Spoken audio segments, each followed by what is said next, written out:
Assalamualaikum warahmatullahi wabarakatuh. Jemaah rahimakumullah, mari sama-sama kita buka pertemuan pada malam hari ini dengan membacakan basmalah. Bismillahirrahmanirrahim.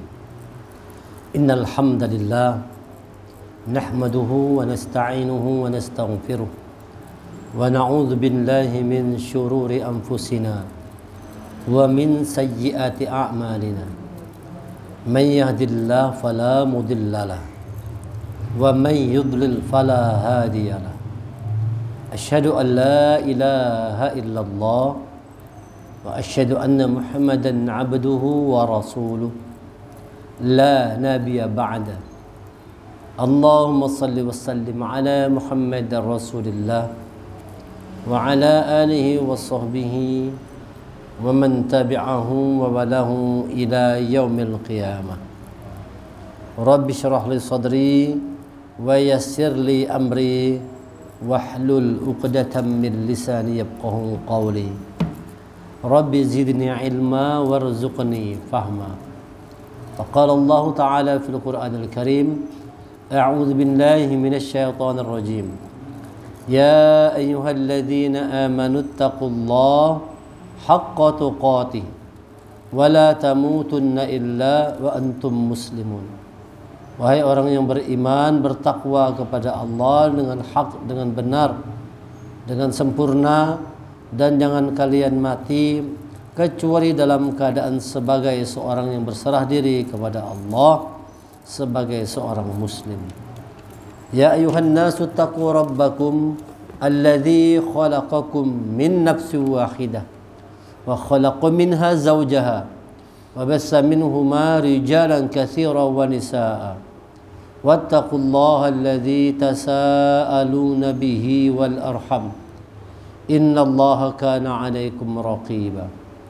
Ya ayyuhalladzina amanu taqullaha wa qulu qawlan sadida yuslih lakum a'malakum wa yaghfir lakum dhunubakum wa man yuti'illaha wa rasulahu faqad faza fawzan 'azima. Alhamdulillah, puji syukur mari kita haturkan kehadirat Allah Subhanahu wa taala atas segala limpahan rahmat, taufik dan hidayah yang Allah berikan pada kita semua. Salawat dan salam semoga tercurah kepada Nabi kita Nabi Muhammad sallallahu alaihi wasallam beserta kerabat, sahabat dan pengikut beliau hingga akhir zaman. Pada malam hari ini kita akan mengangkat satu tema di atas judul Mitsaqun Ghalidha. Mitsaqun Ghalidha. Mitsaqun Ghalidha artinya janji yang teguh. Janji yang teguh. Kata-kata ini terdapat di dalam surah Al-Ahzab, surah yang ke-33, ayat yang ke-7. A'udzu billahi minasyaitonir rajim. Wa idz aghadna minan nabiyyina mitsaqahum wa minka wa min Nuhi wa Ibrahim wa Musa wa Isa bin Maryam wa aghadna minhum mitsaqan ghalidha. Dan ingatlah ketika kami mengambil perjanjian dari para nabi dan dari diri engkau sendiri. Jadi kita para nabi telah diambil janjinya oleh Allah, dan dari diri kita sendiri kita pun telah diambil janjinya oleh Allah. Semua nabi punya janji kepada Allah, kita pun juga punya janji kepada Allah.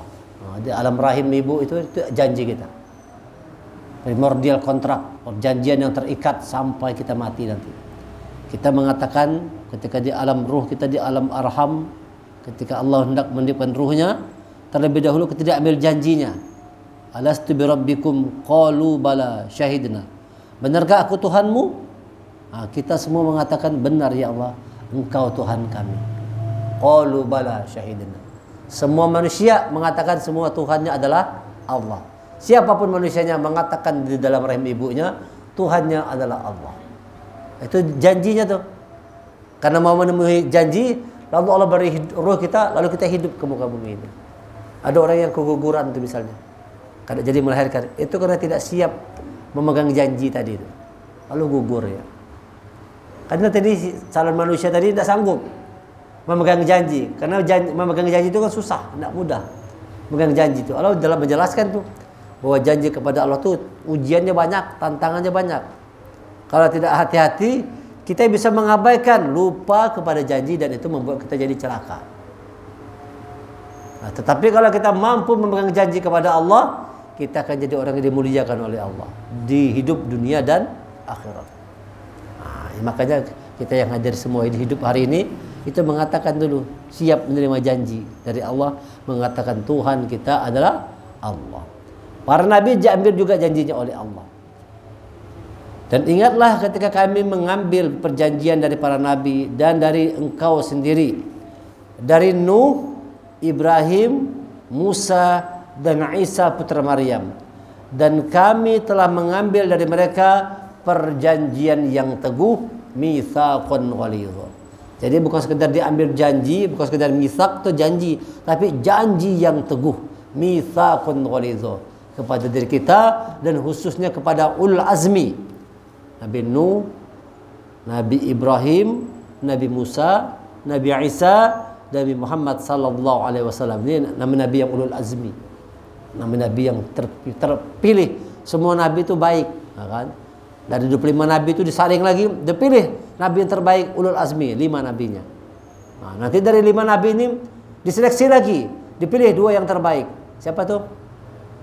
Nabi Ibrahim dan Nabi Muhammad. Nah, makanya salat tersebut ala Ibrahim, disebut nama Ibrahim dan nama Nabi Muhammad.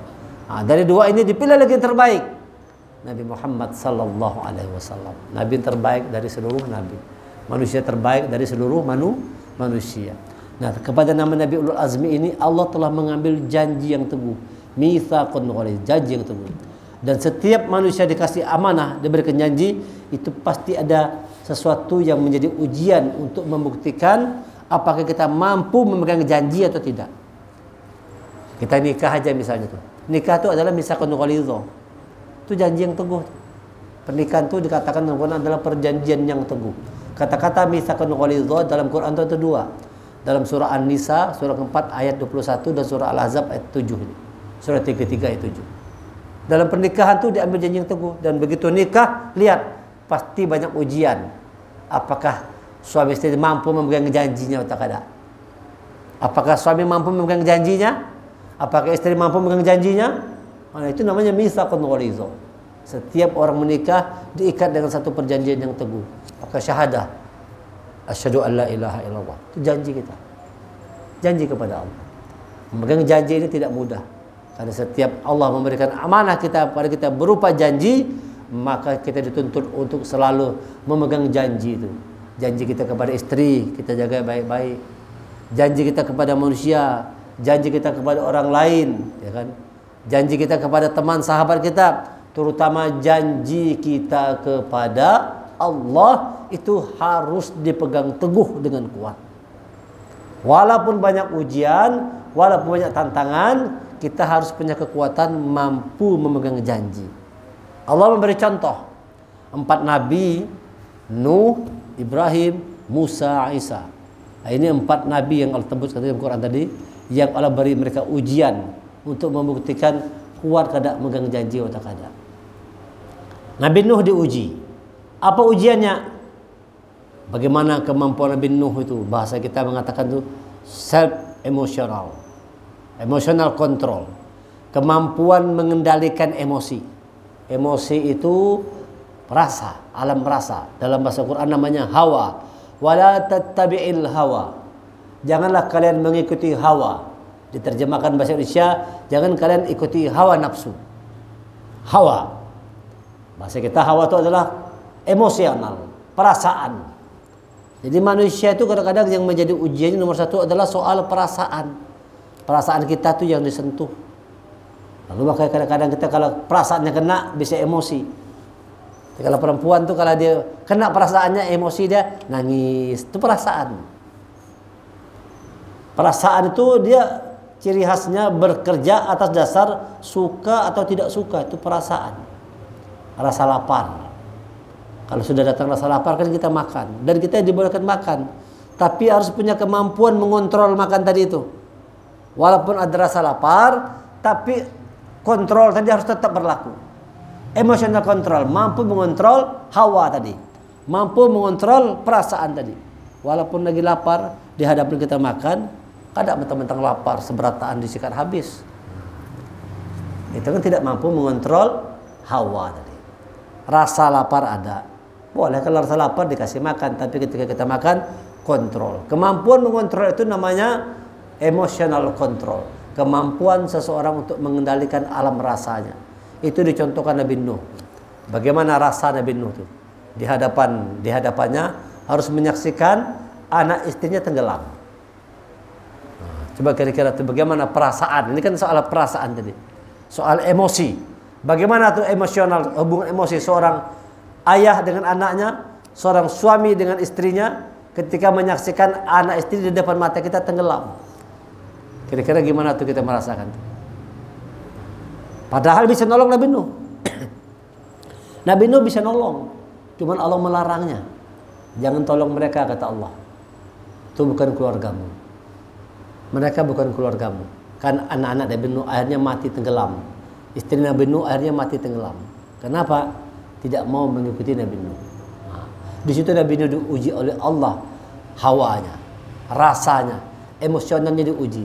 Apakah ikut perkataan Allah atau ikut perkataan perasaan tadi? Perasaan mengatakan, kasihan anak istriku. Kasihan anak istriku. Aku harus menyelamatkan mereka nih. Tapi di sisi lain ada perintah Allah, jangan selamatkan mereka. Jangan tolong mereka. Mereka bukan keluargamu. Dikasih pilihan. Kalau mengikuti perasaan, mau menolong Nabi Nuh. Mengikuti rasa tadi, mengikuti emosi tadi mau nolong. Tapi kalau perintah Allah, jangan tolong. Nah, di situ kekuatan Nabi Nuh tuh. Walaupun di depannya anak istrinya tenggelam, dia harus menyaksikan anak istrinya tenggelam karena tidak mau menentang perintah Allah. Ini kekuatan kemampuan mengendalikan emosi, kemampuan mengendalikan rasa, kemampuan mengendalikan hawa kita tadi. Kemampuan mengendalikan hawa itu telah Allah contohkan Nabi Nuh. Kadang-kadang kita dalam kehidupan juga mengalami hal yang demikian kan. Dalam rumah tangga, istri begini, ada rasa jengkel, ada rasa marah, bisa tidak dikontrol. Rasa itu pasti ada. Kalau ada rasa, mati rasa ngarannya. Bahaya ini kalau mati rasa, kalau wasbullah. Kalau mati rasa kan bahaya kalau ada rasa kita. Rasa suka itu pasti ada enggak? Ada rasa suka sama orang, ada rasa benci juga.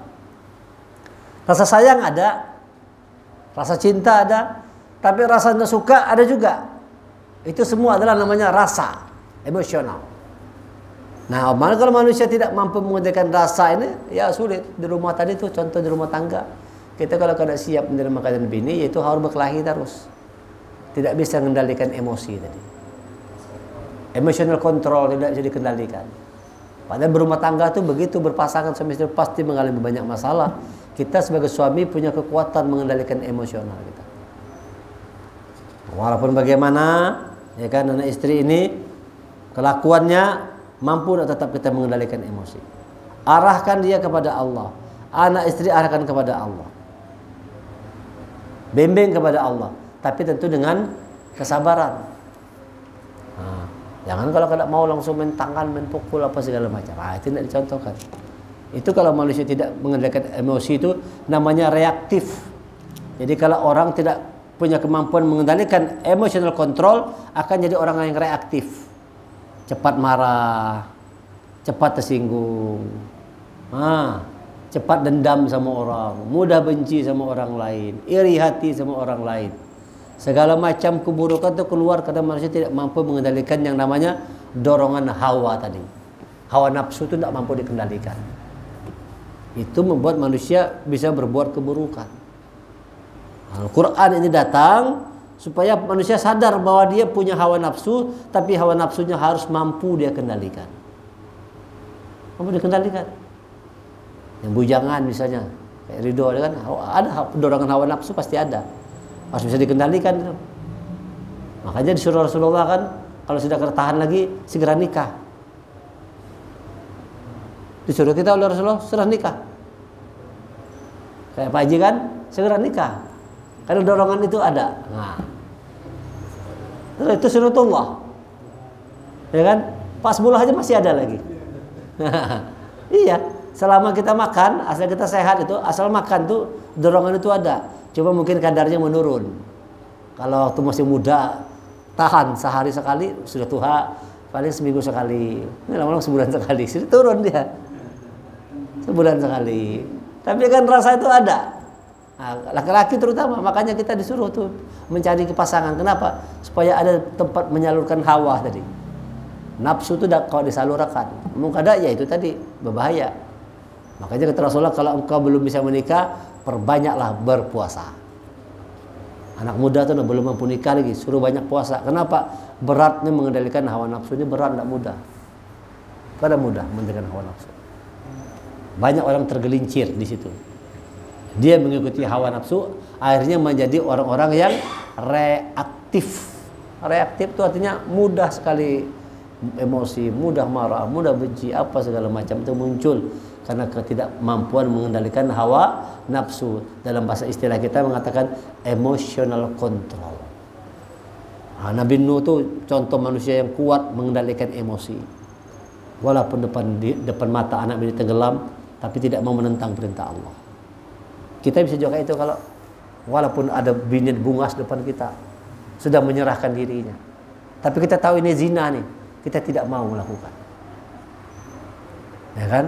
Tapi ini cuma enak diucapkan, kalau berhadapan kali jawaban. Ya, diucapkan enak kan? Tiba-tiba depan mata kita ada bungas cantik pulang, muda pulang, lemah juga lintuhun. Ya kalau Pak. Lemah juga lintuhun kita bungas orangnya. Cantik orangnya di depan mata tuh. Walaupun siapapun manusianya bisa lemah iman. Itu kemampuan mengontrol itu dicontohkan Nabi Nuh alaihissalam. Jadi kita dalam kehidupan ini belajar juga. Mitsaqun ghaliza, janji yang teguh kita kepada Allah itu terjaga kalau kita mampu mengendalikan yang namanya pertama hawa nafsu kita. Emotional control, mengendalikan dorongan emosi, mengendalikan rasa ingin senang, rasa bahagia, rasa ingin dipuji. Itu fitrah manusia suka dipuji, tapi dikendalikan tuh. Karena manusia kalau tidak mampu mengendalikan pujian bahaya. Ya kan? Bisa lupa manusia kalau punya kemampuan begitu dipuji orang diambung, nah itu bahaya. Itu namanya emotional control. Jadi Nabi Nuh itu mengajarkan kepada kita umat manusia supaya punya kekuatan mengendalikan emosi. Namanya emotional control. Jangan cepat marah, jangan cepat benci, jangan mudah terpancing, jangan mudah reaktif, jangan tersinggung, jangan dendam, jangan dengki, jangan iri hati. Itu lapang, itu mitsaqun ghaliza. Pegang janji yang teguh kepada Allah dengan kendalikan emosi kita. Hawa nafsu kita dikendalikan. Nah, itu yang pertama. Yang kedua, Nabi Ibrahim. Apa yang diajarkan oleh Nabi Ibrahim ini adalah kemampuan Nabi Ibrahim itu mengendalikan rasionalnya. Ketika Nabi Ibrahim mencari Tuhannya, itu kan diuji kemampuan rasionalnya, alam pikirannya diuji, ya kan? Kalau seandainya Nabi Ibrahim pada saat itu salah menggunakan akal pikirannya, bahkan Nabi Ibrahim bisa menyembah matahari, bisa menyembah bulan, bisa menyembah bintang. Kalau tidak punya kemampuan mengendalikan alam pikirannya. Tapi Nabi Ibrahim AS diberi Allah kekuatan, kemampuan mengendalikan alam pikiran. Namanya rational control. Kalau Nabi Musa itu emotional control, maka Nabi Ibrahim ini istimewanya kemampuan mengendalikan rational control. Dia mengontrol rasionalnya, alam pikirannya dikontrol. Begitu dia melihat bintang, lenyap bintang, tidak mungkin Tuhan itu hilang. Siang hari dia matahari, wah ini Tuhan barangkali, inilah Tuhan. Tiba-tiba malam hari maghrib hilang matahari tadi, bukan ini Tuhan, tidak mungkin Tuhan hilang. Nah, kan?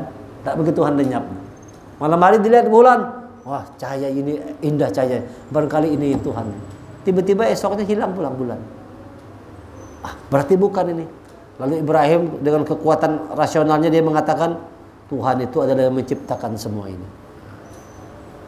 Itu hebat Nabi Ibrahim. Bukan bintang, bukan matahari, bukan bulan, tapi Tuhan itu adalah yang menciptakan semua ini. Itulah Tuhan.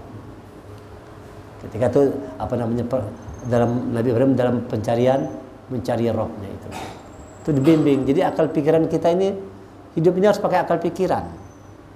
Orang-orang nanti kata Quran mengatakan banyak masuk neraka karena tidak menggunakan akal pikirannya. Wa qalu law nasma'u aw na'qilu ma kunna fi ashabis sa'ir. Dan mereka berkata, dulu kami tidak mau mendengar dan tidak mau menggunakan akal pikiran, maka pada hari ini kami masuk neraka yang menyala-nyala. Banyak orang masuk neraka karena tidak menggunakan akal pikiran. Kita beragama ini harus menggunakan akal pikiran. Pakai akal kita. Allah merintahkan dalam Quran banyak sekali.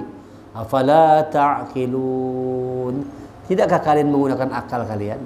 Afala tatafakkarun. Tidakkah kalian berpikir? Afala ta'lamun. Tidakkah kalian mau mengetahui? Perintah Allah tuh bahasanya di balik-balik kata-kata ta'qilun, ta'lamun, tafqahun. Tidakkah kalian memahami? Afala yatadabbarun. Tidakkah kalian memahami? Itu di balik kata-kata itu bahasa sederhananya, tidakkah kalian menggunakan akal pikiran kalian? Tidakkah digunakan akal pikiran? Itu nanti kayak orang-orang LGBT itu. Coba kalian menggunakan akal pikiran. Menggunakan akal pikiran tuh nah. Masa iya laki sama laki, bini sama bini? Binatang aja kada mau kan? Ini kita punya akal pikiran. Binatang aja tidak mau. Binatang itu bini sama bini, laki sama laki kada mau. Ini ada manusia bisa seperti itu. Bini sama bini, laki sama laki. Dan banyak yang dukung. Makanya waktu di Piala Dunia Qatar ini dilarang pakai simbol-simbol LGBT. Ya kan? Jerman menentang. Kita mulut, akhirnya kalah.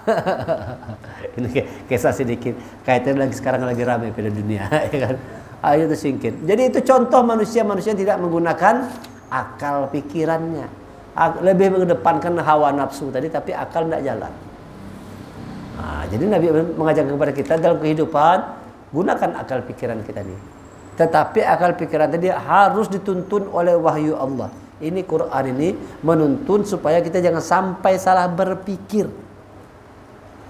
Salah berpikir namanya kafir. Jadi kafir itu artinya kafaro itu salah berpikir. Fakaro. Fakaro itu pikir. Di balik hurufnya fakaro, di balik hurufnya kafaro, sama hurufnya tuh. Fakaro berpikir, kafaro kafir. Terbalik. Jadi orang-orang kafir itu adalah orang yang salah dalam berpikir. Kenapa sampai salah berpikir? Kaitkan dengan yang pertama tadi. Karena hawa nafsu itu yang dikedepankan. Akhirnya manusia salah berpikir. Salah berpikir. Ada orang mencuri, salah berpikirnya. Ada orang menjual diri, ada orang berzina, ada orang koruptor, ada orang narkoba. Salah berpikir. Dikiranya dengan pakai narkoba itu nikmat, bahagia. Yang ada mati. Yang ada banyak mati malahan. Nikmat paling-paling pas dia lagi pakai nikmat, imbah itu mati, overdosis dan sebagainya. Kenapa terjadi demikian? Karena manusia lebih mengedepankan hawa nafsunya ketimbang akalnya. Nah, Nabi Ibrahim itu mengajarkan kepada kita gunakan akal pikiran, kontrol rasional kita, dikendalikan pikiran kita. Kalau tidak dikendalikan berbahaya. Pikiran kita ini kalau dikendalikan bahaya. Manusia ini biasa pintar. Orang-orang kafir tuh kan hebat kalau dikasih Allah akal pikiran. Orang Bani Israel dikasih Allah akal pikiran lebih ala ilmin alal alamin. Mereka mempunyai kemampuan kecerdasan yang lebih dari orang lain. Tapi kemampuan itu membuat mereka jauh dari Allah. Bikinnya bom, dihancurkannya negara orang. Itu kalau pikiran manusia tidak terkendali. Tidak terkendali. Hanya berpikir sebatas untung rugi. Akal pikiran itu kalau tidak terkendalikan, dia hanya berpikir sebatas untung rugi. Mengaji seperti ini nah. Kalau hanya menggunakan akal, kada datang dia. Bapak juga mengaji, ada dapat untung juga. Kalau pang mengaji dapat duit. Pas boleh dapat amplop 100.000 satu orang. Aku naik. Kada ada dapat apa juga. Jaka yang boleh dapat beras, 5 liter, nyaman ya. Kalau kayak gitu mau wajar. Kalau bisa jadi umumkan sekarang diumumkan. Ayo malam ini datang Miftahul Jannah 100.000. Nah penuh nih. Ya kalau Pak umumkan. Malam ini kita mengaji yang hadir 100.000. Gimana Bang Ferdi? Kira-kira penuh aja nih? Penuh. Karena orang berpikirnya untung rugi. Wah dapat untung. Ke sana kita. Ke sana kita datang ke Tarjana. Kenapa? Ada keuntungan sana. Apa? Kamu datang pengajian sampai 100, datang orang. Di stay-nya bisa datang lah. Stay-nya datang. Nah, atau orang tamamu. Kan putihnya kita. Ya kan? Dapat 100 aja 50.000 aja. Kayak lagi rame yang di GPK kan. Suruh kumpul merame kan. Nah, rupanya dibilang hari ini banyak bohongnya. Ya, tapi begitulah manusia. Karena akal pikirannya berpikir kepada untung rugi. Jadi kalau ada untung mau datang. Kalau ada untung tidak mau. Itu namanya akal itu berpikir begitu. Kalau tidak dikendalikan, akal hanya berpikir sebatas untung rugi. Aku dapat untung apa? Mengaji ini dapat untung apa? Sholat berjemaah dapat untung apa? Sugih kada juga, apa guna, bagus begawi. Nah, itu orang yang sebatas menggunakan logikanya. Dia menggunakan logika. Kalau kada begawi, kada dapat duit. Itu logika dia. Padahal rezeki itu bukan karena kita begawi. Rezeki itu dari Allah. Ada orang begawi mati-matian, kalau sudah kata Allah, kada dapat juga. Ada orang santai di rumah aja. Kalau sudah kata Allah, rezekinya ada. Orang yang ngantarkan ke rumah. Nah, jadi pekerjaan itu sebenarnya adalah tempat kita berbuat amal kebaikan. Rezeki semua sudah diatur oleh Allah. Itu keimanan harus begitu. Tetapi banyak manusia berpikir hanya sebatas untung rugi. Kalau dapat untung banyak mau menggawi, tapi kalau tidak dapat untung tidak mau menggawi. Berpikir sebatas untung dan rugi. Nah, itu kemampuan akal pikiran. Makanya pikiran kita perlu dikendalikan. Kalau tidak dikendalikan, khawatir kita bisa salah berpikir. Salah berpikir dalam bahasa Quran namanya kafir. Itu salah berpikir. Fawailul lil kafirin. Celaka orang-orang yang kafir. Siapa orang yang kafir itu? Alladzina yastahibbunal hayatad dunya 'alal akhirah. Yaitu orang-orang yang lebih cinta dunia daripada kehidupan akhirat. Dalam surah Ibrahim. Kata-kata itu Allah jelaskan dalam surah Ibrahim, surah ke-14, ayat yang kedua.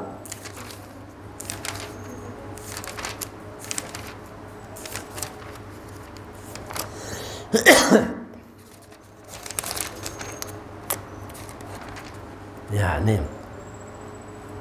Allahilladzi lahu ma fis samawati wa ma fil ard wa wailul kafirin min adzabin syadid. Allah yang memiliki apa yang ada di langit dan apa yang ada di bumi. Celakalah bagi orang-orang yang kafir kepada Tuhannya karena siksaan yang sangat keras. Siapa orang kafir itu? Alladzina yastahibbunal hayatad dunya 'alal akhirah wa yasudduna an sabilillah wa yabghunaha iwaja. Ulaika fi dhalalin ba'id. Orang kafir yaitu orang-orang yang lebih menyukai kehidupan dunia daripada kehidupan akhirat. Itu orang yang salah berpikir tuh. Bukan orang kafir yang luar sana macam Quran nih. Barangkali dalam diri kita ini ada kekafiran. Kapan itu? Kalau kita lebih mencintai dunia daripada kehidupan akhirat. Lebih mencintai dunia daripada kehidupan akhirat. Maka pikiran itu dikendalikan itu. Mencari duit itu boleh. Kada dilarang, disuruh makan Islam. Tapi jangan sampai gara-gara mencari duit kada mau sholat lagi, kada mau mengaji lagi. Nah, usaha di samping musola. Nah, orang maghrib kada mau turun ke musola, padahal usaha samping musola. Berjualan parak dengan musola nih. Tapi tidak mau datang untuk mengerjakan sholat.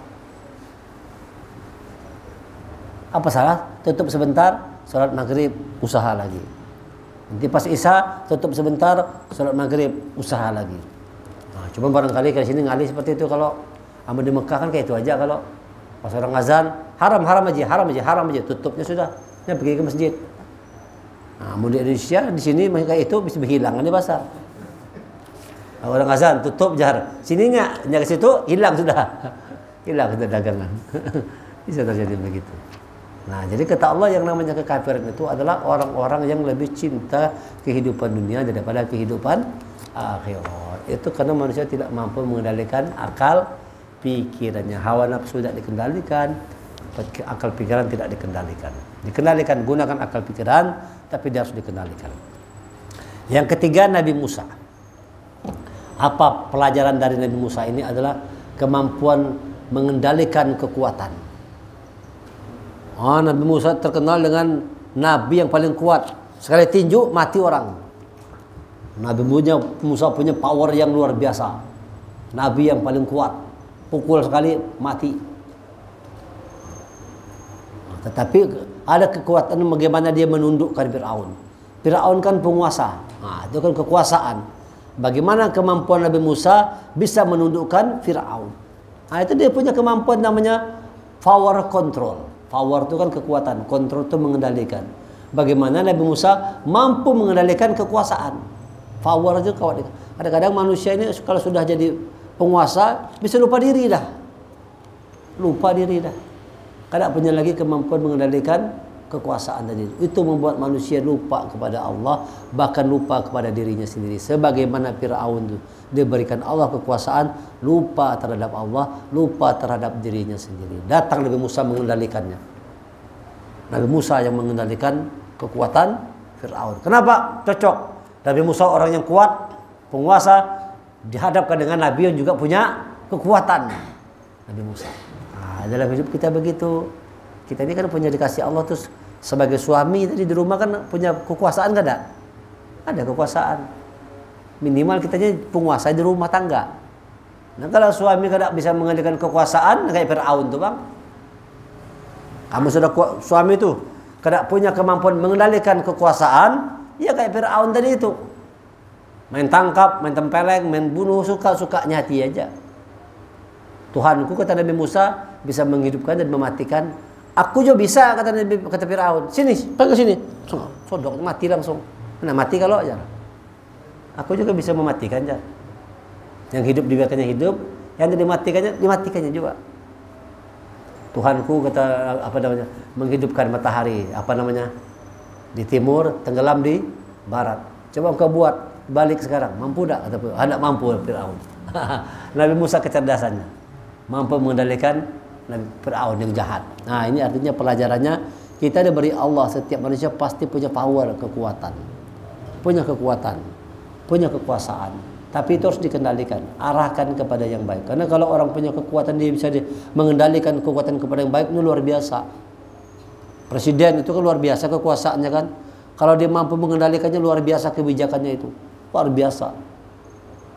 Yang kaji luar biasa kalau pemimpin yang adil itu dekat dengan Rasul di akhirat nanti.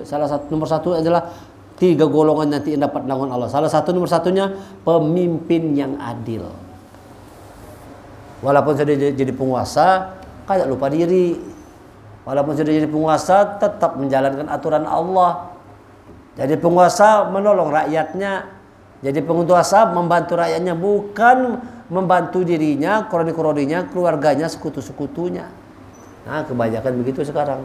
Orang kalau diberi kekuasaan lupa diri. Itulah kasusnya FS tuh, Jenderal Bintang 2. Itu contoh orang yang tidak mampu mengendalikan kekuasaan. Sayang benar. Emosi dia. Apa segala macam, dibunuhnya anak buahnya. Tidak mampu mengendalikan ketika dia diberikan kekuasaan. Maka sekarang ada di perang bintang. Habis ini lapor pulang, tangkap pulang narkoba. Sekarang bergeser lagi, kejar lagi bintang yang lain, kasus tambang lagi. Nah, ini orang contoh manusia-manusia yang Allah beri dia kekuasaan, tapi tidak punya kemampuan untuk mengendalikan kekuasaan tadi. Dia mengendalikan orang, tapi tidak mampu mengendalikan dirinya sendiri.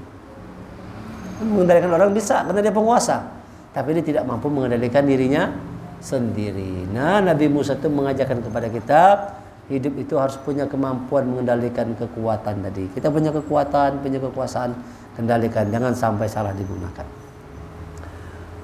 Yang keempat, Nabi Isa, wa Isa bin Maryam. Apa yang diajarkan oleh Nabi Isa ini? Kemampuan dia itu menjaga kehormatan diri. Itu Nabi Isa itu dia. Menjaga kehormatan dirinya itu kuat sekali. Lahir tanpa seorang ayah. Dicap oleh masyarakat pada saat itu ibunya penzina dan ini adalah anak hasil zina. Itu kan soal harga diri kan sudah dijatuhkan benar kalau disambati ibunya penzina dan dia dianggap sebagai anak hasil dari zina. Tetapi apa ucapan Nabi Isa ketika masih kecil sudah berpandir dah. Kata Maryam ketika orang menuduh Maryam berzina, ini siapa abahnya? Kata Maryam, kalau mau tahu tanya aja sama anak nih. Tanya sama anak dia. Jangan main-main orang-orang yang orang yang kurang akal pikiran tadi. Mana mungkin anak bisa bepandir? Ini masih merah bayinya. Bepandir Nabi Isa sekali. Qala inni abdullah atani alkitab wa ja'alani nabiyya. Sesungguhnya aku ini adalah abdi Allah. Itu hebatnya. Nah, kita begitu juga. Jangan sampai karena hidup misalnya susah, sulit, lalu harga diri itu hilang. Tidak boleh. Banyak orang-orang begitu. Self esteem, tidak punya kemampuan untuk menjaga harkat martabat diri itu. Karena dorongan hawa nafsu, karena akal pikiran tadi untung rugi, karena urusan kekuasaan tadi, akhirnya manusia itu tidak mampu yang namanya mengendalikan harga dirinya. Dijual diri dengan harga yang murah. Jual diri harga murah. Padahal kita orang yang mulia. Padahal qala ini Abdullah. Itu Abdullah itu adalah titel yang paling hebat sudah. Nabi Isa saja mengatakan dirinya Abdullah. Titel yang paling hebat itu adalah titel Abdullah. Bukan titel Hafizahullah. Ini kan Hafizahullah. Ini artinya orang yang sudah hafal Quran, hafal hadis, bukan. Yang paling tinggi itu titel Abdullah. Nabi mengatakan aku ini adalah seorang hamba Allah. Qala inni abdullah. Siapa hamba Allah tadi itu? Ataniyal kitab, telah didatangkan kepadaku kitab. Wa ja'alani nabiyya, dijadikannya aku sebagai seorang nabi, membawakan kitab, mengajarkan kitab kepada manusia. Itu hamba Allah. Hamba Allah adalah posisi yang paling tinggi, paling mulia, itu adalah hamba Allah. Abdullah. Semua nabi mengatakan gitu enggak ada? Semua nabi mengatakan dirinya adalah hamba Allah. Dari Nabi Muhammad dari Nabi Adam sampai Muhammad Rasulullah, pasti semua nabi mengatakan aku adalah hamba Allah, Abdullah. Nah, itu citra diri manusia yang paling hebat. Jangan sampai kehilangan citra diri tadi karena kehidupan kita. Barangkali ada orang tuh jual diri, mengemis sana sini karena kesulitan ekonomi, tidak lagi punya rasa malu, hilang harga diri, tidak menghormati diri sendiri. Gimana orang yang menghormati diri sendiri pun tidak hormat terhadap dirinya. Nah, ini orang-orang yang kehilangan self esteem, kehilangan citra diri. Kita perlu menjaga citra diri kita nih. Dijaga citra diri kita. Orang beriman itu harus punya kemampuan, kekuatan menjaga citra diri. Kalau kita Indonesia ini, jadilah bangsa yang terhormat. Jangan mudah di setir orang lain. Jangan mudah diatur, dikendalikan orang lain. Kita harus menjadi bangsa yang mampu mengatur, mengendalikan diri kita sendiri. Itu namanya orang self esteem, orang punya harga diri, menjaga citra diri. Nah, jangan mau digadaikan diri kita.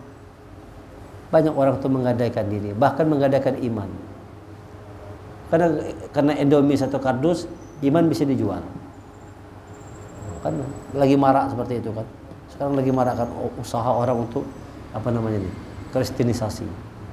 Orang dananya besar, didekatinya pelosok-pelosok kampung-kampung, orang-orang yang kesulitan, kasihnya mie, suruhnya masuk ikut agama Kristen, mau orang. Ini kan artinya orang-orang yang kurang mau menjaga dirinya. Nah, dia Allah kita perintahkan, jadi janji kita kepada Allah itu misalkan ghorizo itu akan dapat kita pegang teguh kalau kita punya kemampuan mengendalikan citra diri, menjaga martabat diri kita. Martabat itu harus jaga. Kehormatan diri kita harus dijaga. Jangan dihancurkan, jangan dijual. Wala tashtaru bi ayati tsamanan qalila. Jangan kau jual ayat-ayatku dengan harga murah. Nah, itu ada orang-orang gitu. Jual ayat-ayat Quran dengan harga yang murah. Nabi Isa mengajarkan kepada kita semua, jadilah orang-orang yang punya kemampuan untuk selalu menjaga kehormatan diri. Ngontrol diri tadi, kemampuan itu harus ada. Caranya bagaimana?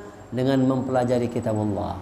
Qala inni Abdullah ataniyal kitab. Dengan kitab Al-Quran itu jaga diri kita semua, jaga keluarga. Ku anfusakum wa ahlikum nara. Ya ayyuhalladzina amanu ku anfusakum wa ahlikum nara. Orang beriman, jaga dirimu dan keluargamu dari api neraka. Suruh menjaga diri kita tuh kehormatan diri jaga. Jangan sampai dirampas oleh orang lain. Kalau zaman-zaman dulu ada orang yang rela murtad, itu karena tidak menjaga kehormatan diri. Ada orang rela murtad.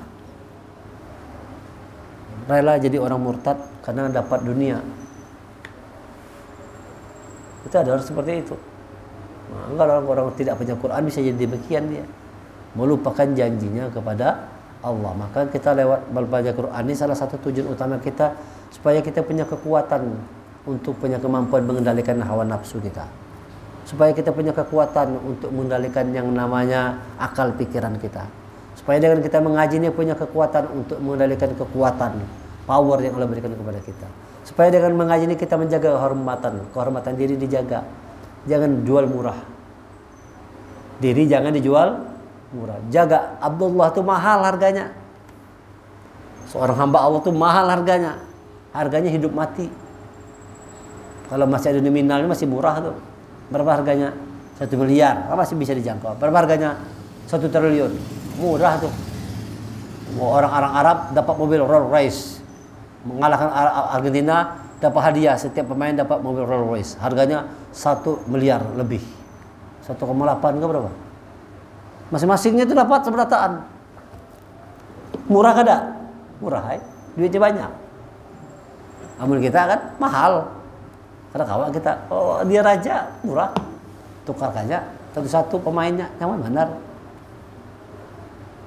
Nah. Selagi bisa dihitung itu murah.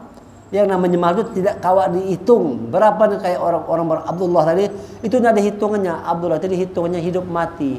Hidup matinya itu beribadah kepada Allah. Itulah harganya. Wa ma khalaqtul jinna wal insan illa liya'budun. Tidak diciptakan jin dan manusia kecuali untuk beribadah kepada Allah. Itulah harga seorang hamba Allah itu. Hidup matinya beribadah kepada Allah. Kalau kawan ukur berapa nilainya? Karena hidup matinya itu beribadah kepada Allah. Itu yang dijaganya. Janji itu yang dijaga oleh orang beriman tadi. Mitsaqun ghalidha, kekuatan kita untuk memegang janji yang teguh kita kepada Allah. Dicontohkan oleh para nabi. Kendalikan emosi, kendalikan akal pikiran kita, kendalikan power kekuasaan kita, jaga kehormatan diri kita. Ini adalah contoh yang diberikan oleh Nabi Nuh, Nabi Ibrahim, Nabi Musa, Nabi Isa. Nabi Muhammad SAW menggabungkan semuanya. Rasulullah lah orang yang kuat mengendalikan segala hal. Rasulullah contoh yang sangat luar biasa. Makanya kalau kita umatnya mampu meneladani Rasulullah, pasti umat Islam menjadi yang terbesar, menjadi yang terbaik, khair ummah. Kalau kita mampu menjalankan ajaran-ajaran Rasulullah. Sekarang kita umat Islam kalah, tapi dengan Piala Dunia ini terangkat lagi. Wah, orang sudah mulai melirik Islam, ya kan? Berita-berita di Mekah sana banyak orang-orang masuk Islam. Banyak jar. Saban hari ada jar masuk Islam terus. Karena ternyata Islam tidak seperti yang diberitakan orang-orang oleh orang Amerika yang mengatakan Islam ini radikal, teroris. Sampai ke sana dilihatnya santun orang. Ramah semua, dikasih makan. Luar biasa. Wah, ternyata ini Islam. Akhirnya banyak ribuan orang masuk Islam. Di sana ribuan orang masuk Islam. Di wadah kita ini kan ada ketahuan kayak di Cianjur itu bujur kada kan ada pahamnya kita. Banyak yang jadi orang Kristen, yang murtad ya. Bujur jua kayak itu kan pahamnya kita. Ya kan? Nah, coba kan kalau kita kan kalau orang masuk Islam, wah kita beritakan, wah di Qatar orang banyak masuk Islam. Alhamdulillah itu senang. Tapi kita tidak pernah mengesahkan di Indonesia banyak orang murtad. Nah, kan ada kisahnya. Mereka senyap, bergerak senyap. Pendanaan kuat, bergerak senyap, orang dikristenisasikan. Disuruh orang murtad berbalik ke belakang. Kalau orang kurang mampu mengendalikan diri, niscaya dia akan jadi orang yang murtad. Tetapi kalau kita punya kekuatan mengendalikan diri, nah kita bisa tetap mempertahankan janji kita kepada Allah Subhanahu wa taala. Mudah-mudahan kita diberi kekuatan bisa mengendalikan emosi kita, bisa mengendalikan akal pikiran kita, bisa mengendalikan power kekuatan kita, dan selalu menjaga kehormatan diri kita. Kalau itu kita lakukan, insya Allah janji kita tadi akan mampu kita pegang dengan teguh. Mitsaqan ghalidha. Subhanakallahumma hamdika asyhadu an la ilaha illa anta astaghfiruka wa atubu ilaik. Assalamualaikum warahmatullahi wabarakatuh.